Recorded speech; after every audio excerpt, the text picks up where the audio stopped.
நண்பா புதுசா கார் வாங்கியிருக்கேன், போய் ட்ரெஸ் மாத்திட்டு வா, வெளியே போலாம். புரியமாண்டியா, என்கிட்ட போட்டுக்கிறதுக்கு நல்ல ட்ரெஸ் இல்லடா, நீ வரும்போது வாங்கி வந்துருக்கோம்ல நண்பா. இருக்கிறத போட்டு நண்பா, வெளியே போலாம், டைம் ஆகுது. சரி இங்கே யாரோ புரியமாண்டியா, நான் போய் ட்ரெஸ் மாத்திட்டு வரேன், வெளியே போலாம். நம்ம கார் சும்மா பல நின்னது, இந்த ஏரியாலே காஸ்ட்லியான கார் நம்மளுக்கு தான்.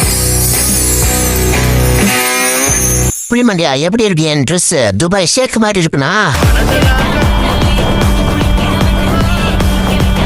டேய் புரியமாண்டியா, என்ன ஓட்ட சொன்னா உருட்டா காரா 550 போட்டோம்.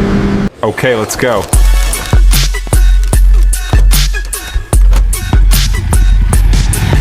Drop!